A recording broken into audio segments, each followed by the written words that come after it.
Friendly fight से message खराब गया है, ऐसा नहीं होना चाहिए था और भविष्य में इस तरह की गलती नहीं हो, इसका हम लोग निश्चित रूप से प्रयास करेंगे और पार्टी को फिर से कैसे बिहार में खड़ा किया जाए, इसका प्रयास करेंगे। हम लोग भी इसी प्रयास में लगे हुए हैं और जो लोगों में आक्रोश है, वो धीरे-धीरे शांत हो जाएगा। चुनाव आयोग की मदद से वो जीते हैं, इसमें कोई संदेह नहीं है। तो ये स्पष्ट है कि वोट की चोरी हुई और बिहार चुनाव में तो स्पष्ट हुआ, जहाँ की भारतीय जनता पार्टी के लोग कहते थे कि हम 5,000 से जीतेंगे, वहाँ 55,000 से जीत गए। दिल्ली में एसआईआर को लेकर के एक महारैली होने जा रही है और सामने बंगाल इलेक्शन भी है। ऐसे में इस रैली को उससे भी जोड़ा जा रहा है और बिहार में कांग्रेस पूरी तरह नाकाम रही। आप देखें तो 19 से 6 सीटों पर सिमट गई। तो ऐसे में हमारे साथ खास बातचीत करने के लिए समीर सिंह है, जो एमएलसी हैं कांग्रेस से। सीधे तौर पर हम जुड़ने की कोशिश करेंगे। सबसे पहले हमारे चैनल पे आपका स्वागत।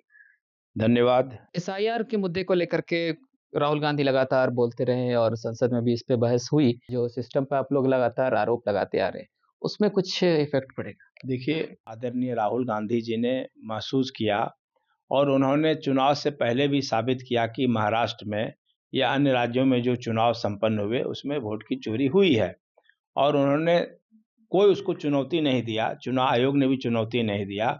तो ये स्पष्ट है कि वोट की चोरी हुई और बिहार चुनाव में तो स्पष्ट हुआ, जहाँ की भारतीय जनता पार्टी के लोग कहते थे कि हम 5,000 से जीतेंगे, वहाँ 55,000 से जीत गए। तो क्या ये चमत्कार था? ठीक है, लोग कहते हैं कि महिलाओं को 10,000 रुपया दिया गया उनके अकाउंट में, तो ठीक है, उसका भी फ़ायदा उनको मिला होगा। लेकिन फ़ायदा का मतलब ये नहीं था कि एनडीए के पक्ष में आंधी चलने लगी थी कि इतना-इतना वोट आया।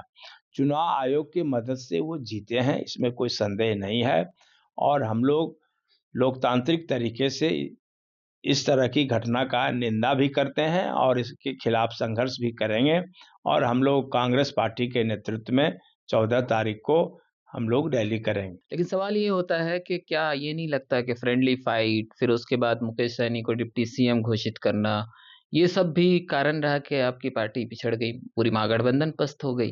तो ये सब कारण, क्या ये जिम्मेदारी नहीं आप कबूल करेंगे कि खुद की भी गलती थी? नहीं, हम लोग ये कबूल करते हैं कि फ्रेंडली फाइट में हम लोग को नहीं जाना चाहिए था।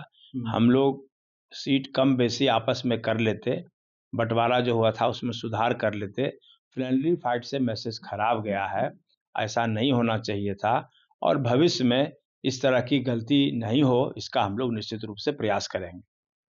कई सीट जैसे बांकीपुर विधानसभा की बात करें, वहाँ पर हुआ कि सुबह में वो कांग्रेस में पहले से थी, सुबह-सुबह वो राजद में गई, फिर उसका टिकट लेकर आई लास्ट दिन जो नॉमिनेशन का था, फिर उसके बाद चुनाव लड़ी और एक वहाँ पर बीजेपी का गढ़ है वो, वहाँ से भी इसी तरीके के नतीजे आए कि कहीं भी आप नज़र नहीं आए। तो ये सब आप कबूल करते हैं कि गलती थी और लगातार उसके बाद भी, चुनाव के बाद भी आपकी पार्टी के अंदर तोड़ मची हुई है और लगातार जो है आपकी पार्टी के ही लोग ज़िम्मेदार ठहरा रहे हैं कि राजेश राम जो प्रदेश अध्यक्ष हैं और कृष्णा वरू जो पार्टी के प्रभारी हैं, उनकी भी गलती रही और लगातार नोटिसों का सिलसिला जारी है। तो आप लोग पार्टी बचाने में भी नाकाम नज़र आ रहे हैं। इस सवाल खुद जनता भी पूछ रही है। आखिर ये लोग खुद नहीं सँभल पा रहे, तो फिर जनता के बीच किन मुद्दों के साथ मज़बूती के साथ खड़े रहेंगे? देखिए, हमारी पार्टी लोकतांत्रिक पार्टी है और स्वाभाविक है, जो नेतृत्व होता है, जब पार्टी की पराजय होती है, तो स्वाभाविक रूप से नेतृत्व पर आरोप लगते हैं, कोई ये नई बात नहीं है। इसीलिए अभी तो जो पार्टी के समर्पित लोग हैं, वो धैर्य और संयम से काम लेंगे और पार्टी को फिर से कैसे बिहार में खड़ा किया जाए, इसका प्रयास करेंगे। हम लोग भी इसी प्रयास में लगे हुए हैं और जो लोगों में आक्रोश है, वो धीरे-धीरे शांत हो जाएगा और हम लोग राहुल जी की भावना के अनुरूप कैसे पार्टी फिर से खड़ा होगी, कैसे भूल हम सुधारेंगे, हम निश्चित रूप से हम लोग नेतृत्व से मिल करके बात करेंगे और बिहार में फिर से कांग्रेस पार्टी का जड़ मजबूत करने का प्रयास करेंगे। इस रिपोर्ट में इतना ही। हमारे साथ बने रहिए। आप देख रहे हैं मंथन टुडे, तो हमारे चैनल को लाइक और सब्सक्राइब कीजिए।